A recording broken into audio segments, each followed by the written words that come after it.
Yeah. Oh, okay. I wasn't dating my potential then. You know what I'm saying? I think like what were you dating? Like what was thug you life? You know what I'm saying? I was very much in the thug. So I really wasn't dating before you were delivered. I don't think I was really, walking in the full gift of who I could be. So you didn't recognize that he might have been that gift. You know what? I just thought he would be a great friend at first. At first, I thought, oh, he's super nice. I think he might be a great friend. Well, then when he ended up hitting me up, and he was talking on the phone, and at the time, I was doing hair. I was a hairstylist, and so I was going to work, and I was late for work, y'all. I was late for work, and I said, "Can you put this in the email?"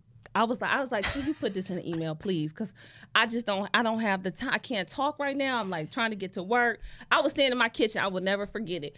And he said, "Okay." So he said, "Oh, I'm gonna be in Atlanta. Let's have a meeting." So I said, "Okay."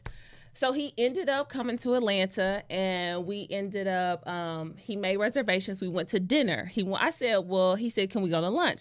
I said, "I don't have any time available. The only thing I have on my schedule is dinner." He said, "Okay, fine." He made dinner reservations, and we talked about this event for like 10 minutes, and then the rest of the time, it was a date. I was like, he is going to make somebody a really good boyfriend. And I still was not like, maybe he's not for me, right? And, he was in town for the weekend. He ended up asking me. He called me the next day and he said, "Can we go out again?" I was like, "Yeah." He was like, "Oh, I know you bougie. You want to go somewhere bougie?" And I said, "No." I was like, "Wherever." He's like, "I want to go to you got like a little Mexican spot." I said, "Oh, I got the perfect spot." So I took him there, and we ended up chatting it up again. He was just the ultimate gentleman, so nice. So I was like, oh my God, this man is so cool. How could my sister ever think that this man could be corny? He is not. He is litty. Litty lit, right? He was so cool. And so we just started a friendship before we even started dating. So how did you not friend zone him? Because he was so cool and so nice. Because from my experience, same exact experience of, this is a good man. I'm not necessarily knowing if he's going to be my man, but he is a good man. Like, this conversation is so good. He's listening, all of the things. And I know for a lot of women who are dealing with trauma, they're used to toxic behavior, they're used to being mistreated and abused, they run at the first sight of, oh my God, this is a good man, because it sometimes is, I don't know if I'm ready for this good man, or I don't know how to receive this good man, or I don't know. So were you ever met with that part of it? Like, how did he not end up getting friend zoned because he was too good of a man? Because you like the thug life, like you said. You know what? Even with that, I still liked a really good person. Like, no matter what their life choices were, I still was attracted to a very genuine, a gentle gangster. Yeah, like a gentle giant. You know, hard exterior, but still like very loving and kind and treats you very well. Like, I was still attracted to that, right? But when I met Ben, I never thought that something could ever be too good to be true for me. I never believed that something was ever too good to be true for me. I believed that I was deserving of every good and perfect gift. I was deserving of it. I was worth it. And so I never looked at someone coming into my life as it being this thing of like, oh, girl, he too good. I know he gonna do something ain't right. No, I just believed that because of me knowing who I was and me understanding like all the things, not whose daughter I was, but because of who I was, just how I walked and talked and carried myself and had an understanding of life and had my own perspective and had my own understanding of what I wanted, I knew what I was worth. So when he presented himself as being all of these great things, I didn't necessarily think on the front end, oh, this could be my man, but I was never going to throw him or cast him to the side to say that the possibility isn't there. I just wanted an opportunity to get to know him better. I wanted the opportunity to get to grow with him a little more and to see what his intentions were, you know? And so, because my husband had been married before, so I wanted to make sure, like, okay, are you entering this? Like, I'm cool with you. You know, if you need to sow your wild oats and you need to have a little moment, take your time. I'm not going to hold you up. I'm not going to demand anything from you that you aren't able to give. I was just like, I want to have a good time. And so in me having a good time, a lot of things grew from that. But I was just open to having a good time. she was open to have a good time, y'all. So the 90-day rule that your daddy talk about, when was that in your life? Because I just feel like that's not applicable for me. That's not applicable for me. Why is that not applicable? Because I think that the choice to have sex or be intimate with someone is your choice. I agree 1,000%. It's your choice. I don't think that a time frame or I have to have this many outings with the dates with this person. I have to go out wait this till you circle this date on the calendar. Or here's 90 days. Well, if I'm feeling frisky, baby, I'm feeling frisky. You know, I might, I like. She said 9 days, me. baby. It could be. Listen, it could be. The possibilities are there. It's there. I don't adhere to that because I think that that's a choice that you have to make for yourself. And I think there have been couples who have had sex on the very first date and had a long, prosperous, wonderful marriage and relationship. And I think it's people who've waited 2 years and have had a shit show of a marriage. Yeah, this is fact. So I don't think that has any bearing, the time frame on when you have sex. I don't think it has a bearing on the level of success or a joy in your relationships. I just don't think it has I think it is great for people who are looking for that type of advice. But I don't think for me, that advice, I did not adhere to that advice. Absolutely. No. I did not follow that part. It was not for me. I think for all of those people who want to wait and they want to wait till marriage and they want to do that thing. Do your thing. That ain't for me, baby. You got to know yourself. I need to test drive. You need to test drive the ride. Drive. I don't want nothing I ain't seen the interior. What about shacking up? Do you need to test drive the living situation? You know what? I didn't. What's your advice? Your niece come to you, say, Auntie, I'm thinking about, I really like this guy we're thinking about, but I think I need to just see what we're really like, like living together. What should I do? And I would say the choice is yours. The choice is always yours. What works for me may not work for you. I didn't make the choice to live with my husband. We lived in separate cities until we got married. Wow. Until literally we got married. I lived in Atlanta. He lived in Dallas. Y'all, we got married and I was moving my shit. Wow. Literally when we came back from our honeymoon, I was still living out of suitcases.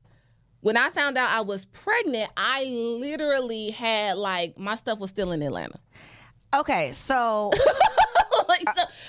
it's your choice. It's your choice. And every situation is different. Every situation is different, and that's why the cookie cutter things just don't always. It does not work out. I don't think relationships it can be done. It's not a one size fits all. I think what works for you may not work for me, and our experiences are different. I was very comfortable with living my life in Atlanta and him living his life in Dallas. And when we got married, okay, cool. We lived together, and now I'm willing to shut down my life in Atlanta because that was a sacrifice I had to make. But until we got married, I wasn't willing to make that sacrifice. So how long did you date before you got married? We met in 2012. We got married in 2015. Okay. Yeah. So we got engaged in 2014. So you did long distance for 3 years. Advice for someone out there that's dealing with it works. How? It works. How often were you seeing each other? How did you make it work? He had a rule. Okay. My husband's rule was we have to see each other every other week. In order for me to feel comfortable in this relationship, that was his boundary. That's what he said. That's what he set up. And so because he wanted that, he made it happen. He was like, okay, I bought your ticket. Here's your check your email. Here's your this. I booked this. Oh, you're going to be flying here. I'm going to meet you there. And so we were very much on the go. So I was always flying somewhere, doing something. And so we had the means to say, I can meet you here. I can do this. So it wasn't a financial strain for us. Versus someone else who may have, maybe limited in their resources, that may not work for them. I'm cool with long distance. I've had 3 relationships long distance, and it never bothered me at all because I could, if you got plane money, I'm cool. You good. Yeah, if I can get flued out. Baby. We good. If I get flued out, I'm coming. I'm good. Okay, so I've heard, I don't know if we were talking to each other or I was interviewing you or you were being interviewed or something, but we had the conversation around those 3 years in waiting. Okay. And I know, we kindred spirits because the same feeling you had where it was like, brother, man, if that clock strikes 12 and I don't have a ring on this finger, baby, The Facebook status gonna change. The girl about to do, you know, all of the things. And I feel like that is like, I don't know of a relationship where there was never a time, even if it was just a month or two, there is a time where the woman is feeling like, all right, now the clock is ticking. My expectations are, you know, what's going on here. So for someone who might be dealing with that, and you've successfully worked through, you know, wondering like, when is the right time? So how did you navigate that? And then the other question is, what conversations did you have or questions did you ask that you were comfortable enough to not go crazy? Okay, well, that's, you know, it's very interesting. Part of me did not go into the relationship with necessarily a desire to be married. Oh, I didn't always, to him or period? Period. Okay. Like, I didn't necessarily, you know, throughout my 20s, you know, there are women who and girls who they're constantly planning their wedding day, right? They're constantly thinking of the dress and the bridesmaids. And yeah, I want to have a wedding because I want a dress. But just wanted when I actually thought about the marriage part, I was like, it scared me a bit, you know? It scared me to think about, oh my God, sharing my entire life with someone. But what I always knew was, if I'm going to continue to be in a long-term partnership, I know what I'm worth. And so I will always went into the understanding when you know, my husband and I, he had been married, and I said to him, like, look, if this is something that you don't want, I'm okay. Like, I can move on, and I will be cool with you moving on. I'm cool either way. But I know that I'm not a lifetime girlfriend. I know that I'm not that, though. So is there another option?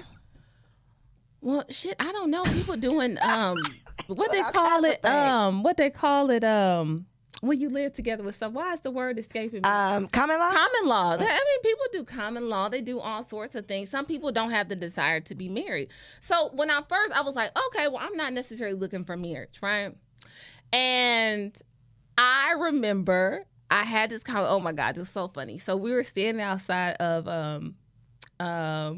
a wedding. We're standing outside of a wedding. My dad says me and Ben weren't married at the time. And my husband was like standing like close to the valet, and then me and my dad were standing on the side. He said, well, what you and Ben doing?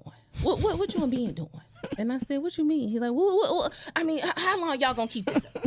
What's going on? So then I said, well, we fine, you know? And he was like, I said, you know, Dad, I don't even know if I want to get married. I don't even know if I want to get married. I said, because, you know, Ben be on my nerves sometimes. Like, he be on my nerves. He said, well, what you think this shit is? What you think this shit is? You know? And it was like, do you think you gonna like somebody every day? And he was like, you ain't no little girl no more, Karli. You ain't no little girl. What you gonna do? And I was like, he was like, I mean, it's just that time. You gotta think of your life. And he was like, y'all can be better if y'all married. Y'all can be better if y'all got a partnership. Y'all can be, it would be better. And so I walked away from that conversation just thinking like, he was like, y'all gonna have to bust a move. You got to bust a move, do something. I mean, you gonna be with him or you not? Yeah. But y'all ain't gonna keep doing this. Like, oh, we should be together. You know, like, it ain't gonna work, you know? And my family, I come from a very traditional family, you know, very traditional set of values. And like, you're married, you have a family. Like, it is, you know? And so, so after having that conversation, you know, it changed my perspective of how I thought about my relationship and how I looked at our partnership going forward and what our life could look like if we were married. And you know, from that conversation, you know, Ben was always like, I want to marry you. I want to be with you. But I always was like, I think because I came from a divorced home, because it was always that looming thing in the back of my mind, like, well, this shit ain't gonna work. You know, this shit might not work. It just might not work. It may not be perfect, you know? And I was so caught up on this idea of perfection and having a perfect relationship, I wasn't willing to think and expand my mind to see that, that there is, outside of the walls of that perfection, there's some areas of growth, there's some areas of healing, there's some areas of stretching, there's some areas of pressing that this person is called into my life to bring forth, right? And so I wasn't, I had to look at it from a different lens of maturity. And that's really what it was. So initially I wasn't like, oh, I have to be married. But as time started to go on, and after that conversation, it made me think like, well, what could my life be like? Like, I knew that I was worthy, but I was like, why am I not giving myself the opportunity to walk in the fullness of what that is? You know? And so I just had to I said, no matter what, I'm going to take a chance. I'm going to take a chance on something.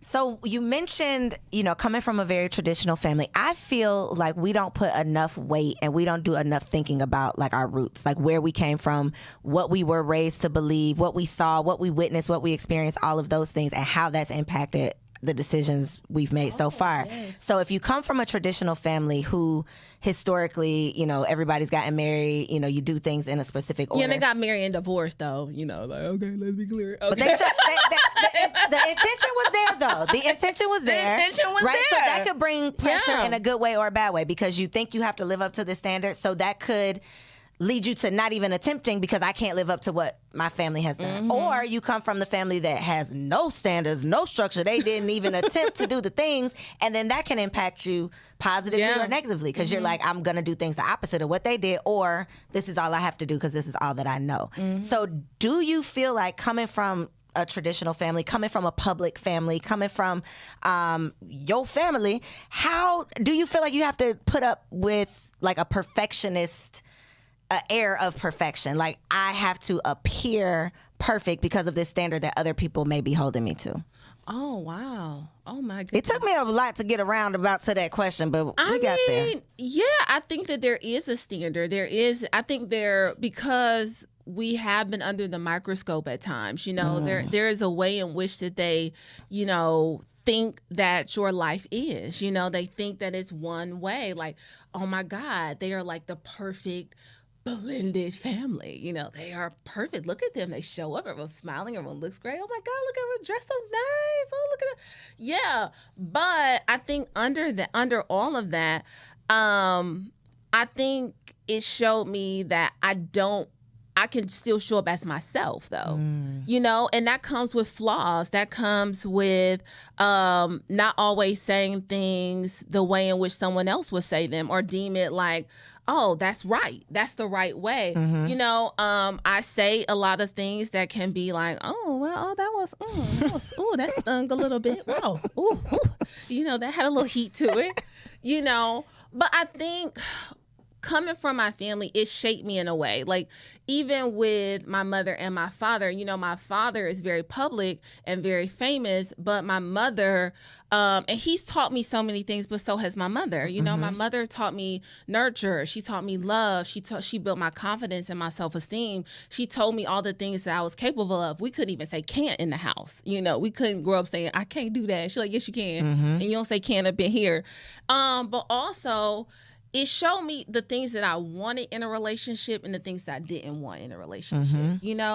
My mom was that mom who was constantly there. So she gave me almost like this, like, I kind of entered into marriage with this like superwoman syndrome at times. You had to do all the things. I had to do it all, and then I had to let that shit go. So that's not serving me.